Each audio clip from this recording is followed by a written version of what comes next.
مولاي صل وسلم دائما أبدا على حبيبك خير الخلق كلهم. الحمد لله رب العالمين والعاقبة للمتقين والصلاة والسلام على سيد الأنبياء وخاتم المرسلين وعلى آله وأصحابه أجمعين. أما بعد فأعوذ بالله من الشيطان الرجيم. بسم الله الرحمن الرحيم. يا أيها الذين آمنوا إذا لقيتم فئة فاثبتوا واذكروا الله كثيرا لعلكم تفلحون وأطيعوا الله ورسوله ولا تنازعوا فتفشلوا وتذهب ريحكم واصبروا إن الله مع الصابرين. صدق الله العلي العظيم وصدق رسوله النبي الكريم الأمين. نحن على ذلك من الشاهدين والشاكرين والحمد لله رب العالمين. قال الله تبارك وتعالى في كتابه الكريم: إن الله وملائكته يصلون على النبي يا أيها الذين آمنوا صلوا عليه وسلموا تسليما. الصلاة والسلام عليك يا سيدي يا رسول الله وعلى آلك وأصحابك يا حبيب الله. الصلاة والسلام عليك يا سيدي يا رسول الله وعلى آلك وأصحابك يا رحمة للعالمين. اللهم صل وسلم وبارك على سيدنا ومولانا محمد كريم الآباء والأمهات وعلى آله وأصحابه وأولياء أمته وعلماء ملته وأمته أجمعين عدد كرمك يا كريم يا كريم يا كريم یا کریم. چمک تجھ سے پاتے ہیں سب پانے والے، میرا دل بھی چمکا دے چمکانے والے. برستا نہیں دیکھ کر ابر رحمت، بدوں پر بھی برسا دے برسانے والے. تو زندہ ہے بندہ، تو زندہ ہے بندہ، میرے چشم عالم سے چھپ جانے والے. اللہ رب العزت کی حمد و ثنا کے بعد اللہ رب العزت کے بڑے ہی پیارے محبوب خدا، تاجدار بطوحات، قبلہ کونین، سرکار دو عالم، نور مجسم، حبیب کبریا، احمد مجتبی، حضرت سیدنا محمد مصطفیٰ صلی اللہ تعالی علیہ وآلہ واصحابہ وبارک وسلم کی پاک اور مقدس بارگاہ بے کس پناہ میں ہدیہ درود و سلام پیش کرنے کے بعد مرکزی جامع مسجد سبحان اللہ رمضان مدینہ غلام محمد آباد میں یہ ماہانہ نشست جو بالخصوص محفل ذکر کے لیے بسلسلہ ختم 11ویں شریف منعقد کی جاتی ہے، اور اس محفل پاک میں ذکر کا پہلو خاص طور پر مد نظر رکھا جاتا ہے۔ اسی حوالے سے میں نے سورہ الانفال کی 2 آیات طیبات کی تلاوت کرنے کا شرف حاصل کیا ہے، جس میں اللہ رب العزت اپنے ایمان والے بندوں کو مخاطب کر کے ارشاد فرماتا ہے، یا ایھا الذین آمنو، اے ایمان والو، اذا لقیتم فئۃ، جب تمہارا سامنا کسی جماعت کے ساتھ ہو جائے، دشمن کے کسی لشکر سے تمہارا آمنا سامنا ہو جائے، دشمن کے صفوں کے ساتھ تمہارا مقابلہ ہو جائے، تو تم کیا کرو؟ فَاثْبُتُوا، ثابت قدم رہو، ڈٹ جاؤ، بھاگو نہیں، جم جاؤ، تھوڑے ہو زیادہ ہو، اللہ کو ماننے والوں کو زیب نہیں دیتا کہ کافروں کے مقابلے میں بھاگیں، بے ایمانوں کے مقابلے میں یہ راہ فرار اختیار کرے، ڈٹ جاؤ۔ اور کیا کرو؟ فرمایا وَاذْكُرُوا اللَّهَ كَثِيرًا، کثرت کے ساتھ اللہ کا ذکر کرو۔ تمہارا سامنا کسی دشمن سے ہو گیا، تمہاری مت بھیڑ ہو گئی، تمہارا مقابلہ پڑ گیا، اچانک تمہیں مشکل حالات سے وابستہ ہونا پڑ گیا، تو پھر بھی گھبرانا نہیں، پھر بھی تمہیں راستہ چھوڑ کے بھاگنا نہیں، میدان میں پشت نہیں دکھانی، بلکہ کیا کرنا ہے؟ ڈٹ جانا ہے اور اللہ کا ذکر کرنا ہے، ڈٹ جانا ہے اور اللہ کا ذکر کرنا ہے۔ تمہارے ڈٹ جانے اور تمہارے اللہ کا کثرت کے ساتھ ذکر کرنے کا نتیجہ کیا ہوگا؟ لعلکم تفلحون، تم دنیا میں بھی کامیابی حاصل کر لو گے، تم آخرت میں بھی کامیابی حاصل کر لو گے۔ اس سے یہ پتہ چلا اگر اچانک دشمن سے سامنا پڑ جائے،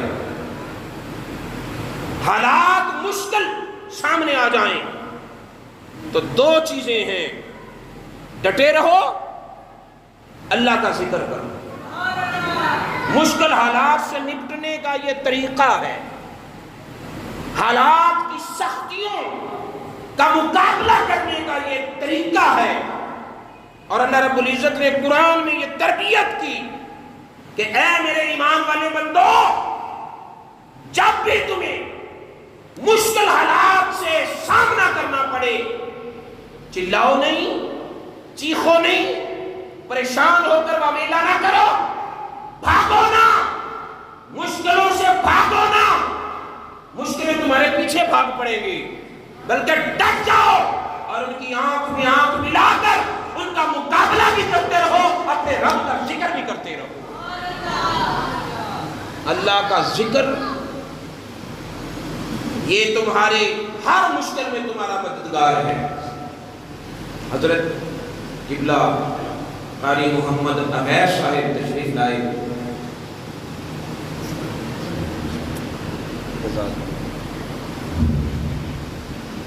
ہم اپنے دل کی گہرائیوں سے صمیمی قلب کے ساتھ خوش آمدید کہتے ہیں۔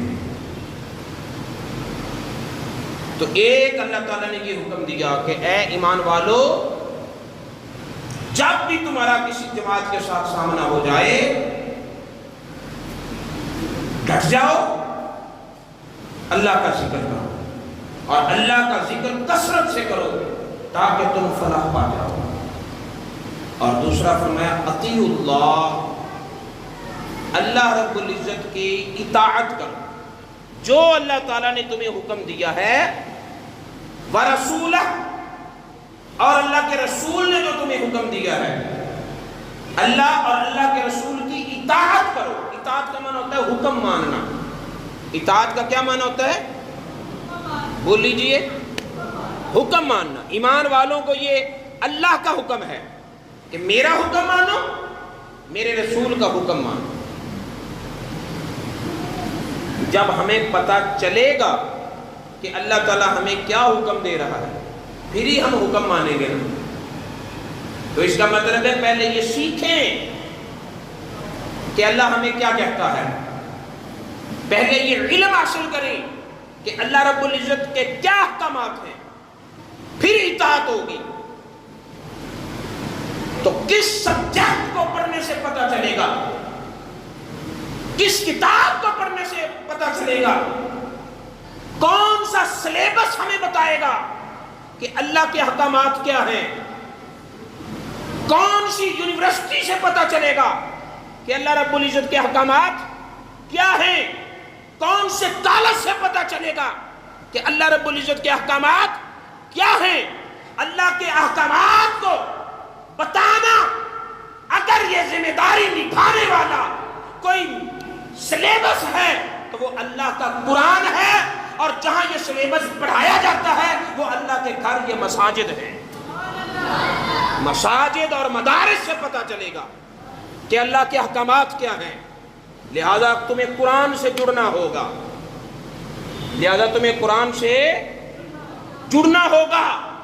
قرآن سے وابستہ ہونا ہوگا۔ اور اللہ تعالیٰ کے ذکر سے مراد یہ بھی ہے کہ قرآن پڑھو، کیونکہ اللہ تعالیٰ نے قرآن کو ذکر کا ٹائٹل دیا ہے۔ نحن نزلنا الذکر، ہم نے ذکر کو نازل کیا۔ یہاں ذکر سے مراد ہے قرآن، ہم نے قرآن کو نازل کیا۔ وَنَحْنُ لَهُ لَحَافِظُونَ، ہم نے قرآن کو نازل کیا، ہم قرآن کے محافظ ہیں۔ تو یہاں پر اللہ رب العزت نے قرآن کو ذکر کا نام دیا، یہ بتانے کے لیے کہ ذکر کرنے کا ایک انداز یہ بھی ہے کہ قرآن پڑھتے جاؤ، اللہ کا ذکر کرتے جاؤ۔ قرآن پڑھنا بھی اللہ کا ذکر ہے، قرآن پڑھنا بھی اللہ کا ذکر ہے۔ اور یہ وہ ذکر ہے جو حضرت سیدنا عثمان غنی رضی اللہ تعالی عنہ نے اپنی شہادت کے وقت بھی جاری رکھا۔ جب حضرت عثمان غنی رضی اللہ تعالیٰ عنہ کی شہادت واقع ہوئی، بلوائیوں نے آپ کے گھر پر حملہ کیا، تو آپ اس وقت اپنے گھر میں قرآن پاک کی تلاوت کر رہے تھے۔ قرآن کی تلاوت کرتے ہوئے آپ کی شہادت واقع ہوئی، اور آپ کے بدن سے نکلنے والے لہو کا قطرہ جو پہلا اچھلا تو وہ قرآن پاک کی سطروں پر گرا، اور وہ آیت کریمہ تھی فَسَيَكْفِيكَهُمُ اللَّهُ، آپ کی طرف سے ان لوگوں کو اللہ کافی ہے۔ تو پھر حضرت عثمان غنی رضی اللہ تعالیٰ عنہ کی شہادت کے بعد ایسی کفایت کی گئی کہ ان کی شہادت کے بعد اٹھنے والے فتنے دب نہ سکے۔ یعنی قرآن نے اپنے قاری کی حفاظت کا یہ انداز اختیار کیا کہ دنیا بھی یاد رکھے گی کہ جو مرتے دم تک قرآن کا وفادار رہتا ہے، پھر قیامت اور قیامت کے بعد تک قرآن اس سے وفادار رہتا ہے، پھر قرآن اس سے وفادار رہتا ہے۔ ایک شہادت امام حسین ہے، ایک شہادت عثمان غنی ہے۔ حضرت امام حسین شہادت کے بعد نوکے نیزہ پر قرآن کی تلاوت کر رہے ہیں، اور حضرت عثمان غنی عین شہادت کے وقت قرآن کی تلاوت کر رہے ہیں۔ پتہ یہ چلا کہ ان دونوں شہادتوں کے پیچھے نظریہ ایک ہے، ان دونوں شہادتوں کے پیچھے مقصد ایک ہے، ان دونوں مجاہدین اور شہیدوں کا راستہ، طرز، انداز اور اسلوب ایک ہے، ہاں مقام جدا جدا ہے۔ یہ شہر مدینہ ہے، یہاں شہر نبی کے ادب کے تقاضے ملحوظ ہیں، اور وہ کربلا ہے، وہاں پر کربلا کے تقاضے ملحوظ ہیں۔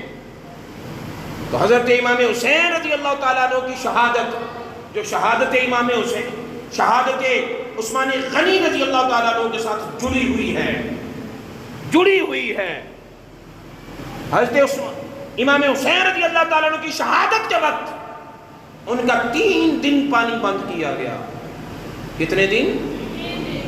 3 دن۔ بعض روایات میں ہے کہ 3 محرم کو بند کیا تو 7 دن، بس 7 محرم کو بند کیا تو 3 دن۔ اور یہ بھی روایات میں آتا ہے کہ یہ دعویٰ کرنا مشکل ہے کہ امام حسین رضی اللہ تعالیٰ عنہ کے پاس پانی نہیں تھا، بند کیا گیا علیحدہ بات ہے، لیکن امام حسین کے پاس پانی نہ تھا یہ دعویٰ نہیں کیا جا سکتا،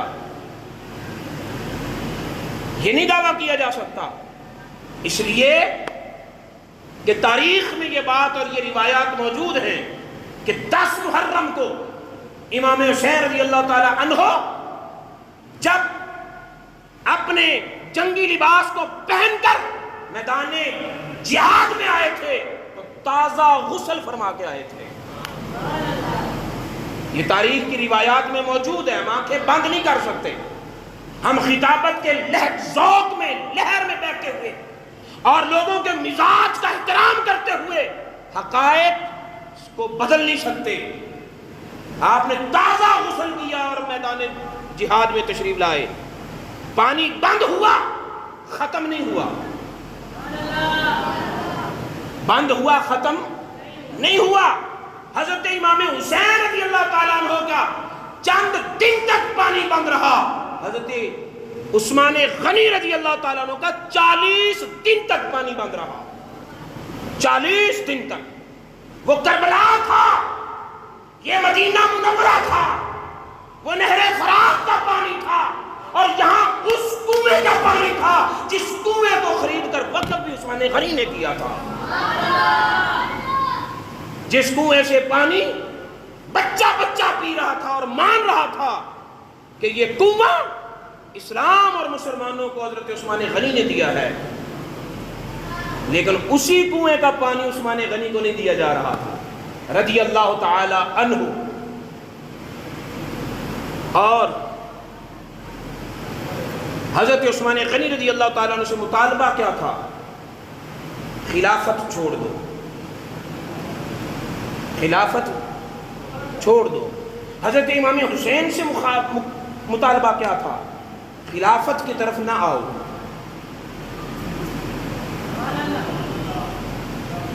حضرت عثمان غنی سے مطالبہ کیا تھا؟ بلوائیوں کا، خلافت چھوڑ دو۔ حضرت امام حسین رضی اللہ تعالیٰ عنہ سے مطالبہ کیا تھا؟ یزید اور یزیدیوں کا، خلافت کی طرف نہ آؤ۔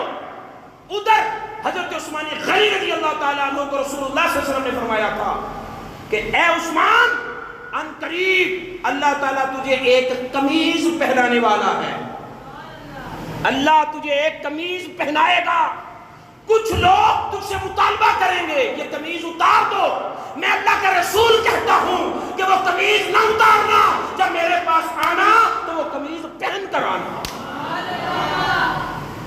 اور ادھر امام حسین رضی اللہ تعالیٰ عنہ سے ان کے بھائی یعنی بہنوئی حضرت عبداللہ بن جعفر رضی اللہ تعالیٰ عنہ خود مطالبہ کرتے ہیں کہ حضور چھوڑیں اسلام کو، نہ جائیں کوفہ کی طرف، نہ جائیں ان کوفیوں کی طرف۔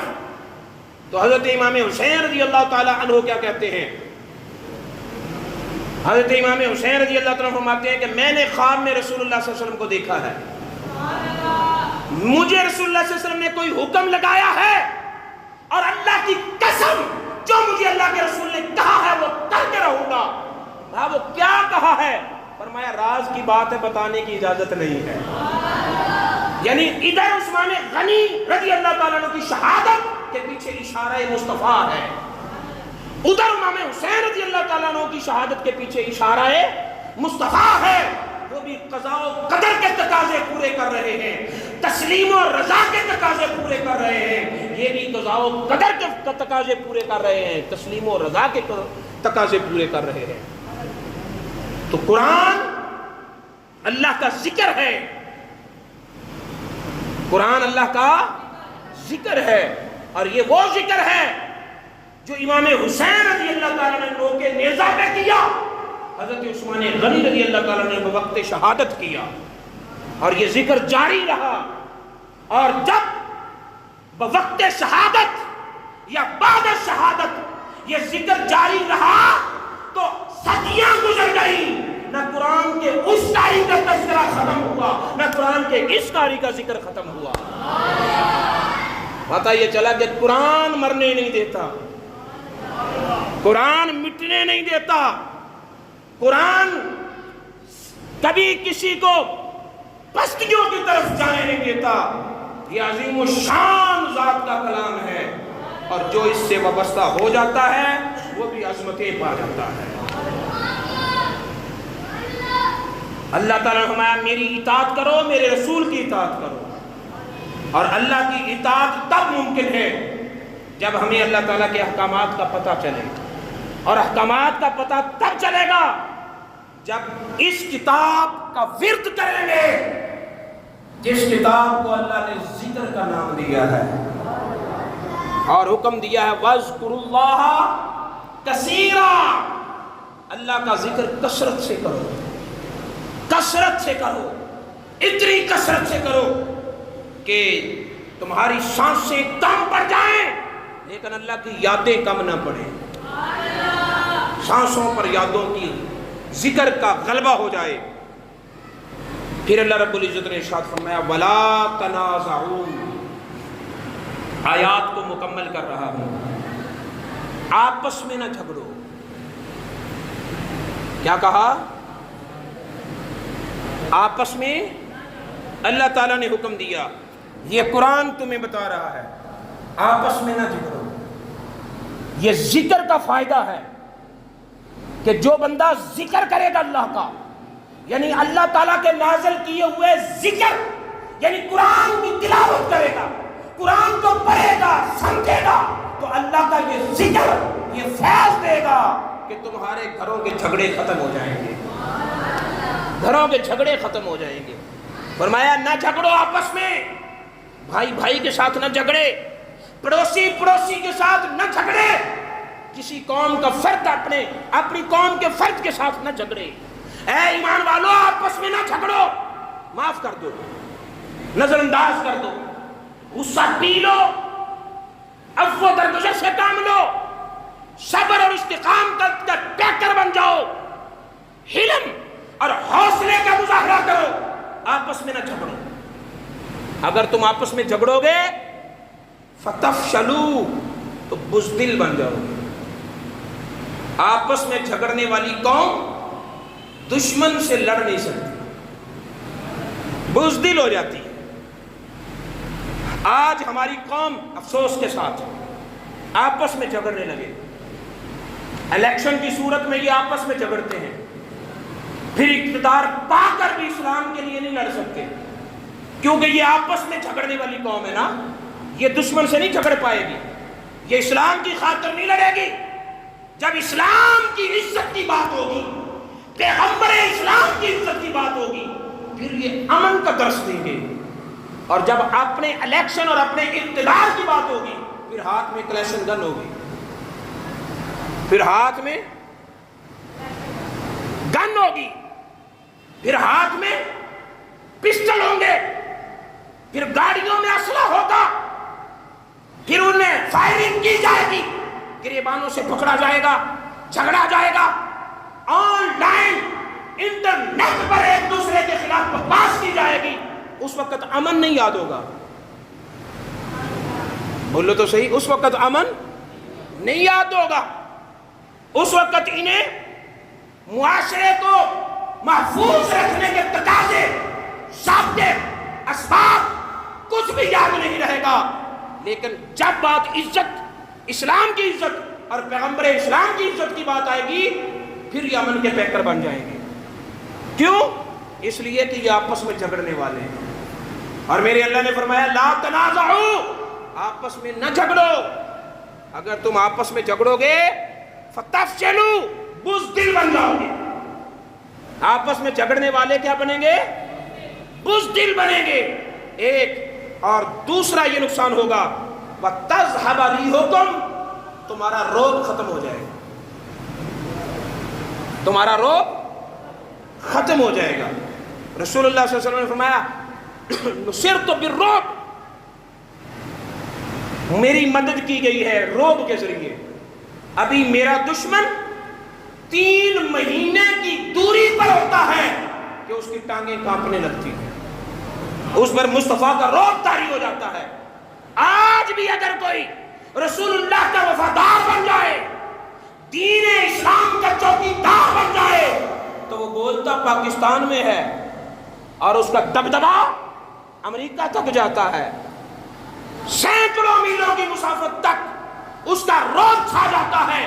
یہ روب کسی کا ذاتی نہیں، یہ وہی روب ہے جو اللہ نے مصطفیٰ کو دیا اور مصطفیٰ سے مصطفیٰ کے دیوانوں کو ملتا ہے. پھر رسول اللہ صلی اللہ علیہ وسلم کی بارگاہ سے انہیں یہ روب اور دبدبا نصیب ہوتا ہے. فرمایا تذهب ريحكم، اگر تم آپس میں جھگڑو گے تمہارا روب ختم ہو جائے گا. واصبروا، صبر کرو. کیا کرو؟ صبر کرو. صبر، صبر سے کام لو. صبر کیا ہوتا ہے؟ حضرت جنید بغدادی رحمۃ اللہ علیہ فرماتے ہیں حبس النفس علی ما تکرہ، جس حالت کو نفس ناپسند کرے اسی حالت پر اپنے آپ کو بند کرنا، اس کو صبر کہتے ہیں. جس حالت کو دل پسند نہ کرے اسی حالت پر اپنے آپ کو ثابت قدم رکھا جائے، اس کو صبر کہتے ہیں. تو میرے اللہ نے فرمایا کہ اپنے اندر یہ برداشت پیدا کرو، اپنے اندر یہ قوت برداشت پیدا کرو.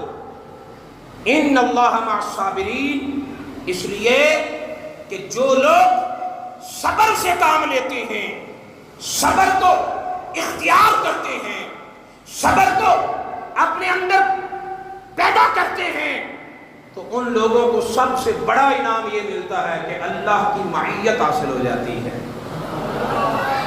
اللہ کی معیت حاصل ہو جاتی ہے، اللہ کا قرب حاصل ہو جاتا ہے، اللہ کی سنگت حاصل ہو جاتی ہے، اور پھر وہ اللہ والے بن جاتے ہیں. اللہ کی معیت پا کر اللہ والے ہو جاتے ہیں.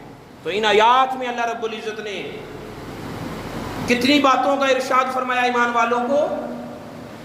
اے ایمان والو، جب تمہارا سامنا کسی دشمن سے ہو جائے ثابت قدم رہو اور اللہ کا کثرت سے ذکر کرو.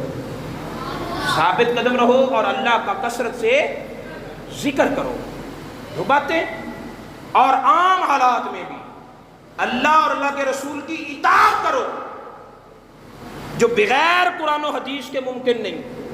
علم قرآن علم حدیث ہوگا تو اطاعت کے تقاضے پورے ہوں گے.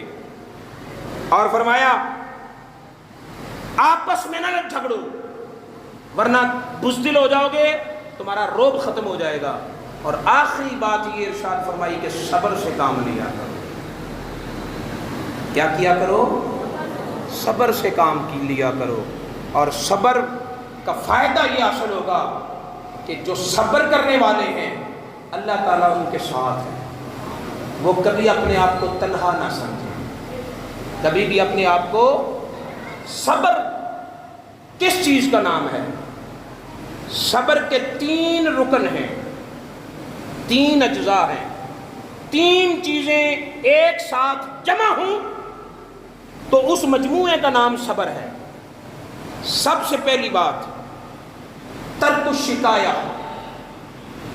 شکایت نہ کی جائے، کبھی بھی گلہ نہ کیا جائے کہ اللہ نے مجھے یہ نہیں دیا، یہ نہیں دیا، یہ ہو گیا، وہ ہو گیا، شکایت نہ کی جائے ایک۔ دوسرا اس کا جز یہ ہے قبول قضا، کہ اللہ کی تقدیر کو ایکسیپٹ کیا جائے۔ میرے رب نے میرے بارے میں جو فیصلہ کیا ہے، جیسے امام حسین نے قبول کیا، پیدا ہوتے ہی پتہ چل گیا کہ شہادت ہونی ہے، پیدا ہوتے ہی پتہ چل گیا کہ یہ گلا کٹ جائے گا، لیکن پوری زندگی ایک مرتبہ بھی اللہ کی بارگاہ میں عرض نہ کی کہ مولا یہ مشکل ٹال دے، بلکہ یہی کہا کہ مولا اگر تو نے فیصلہ کر دیا ہے تو پھر مجھے ثابت قدم بھی رکھنا، تقدیر کو قبول کیا جائے۔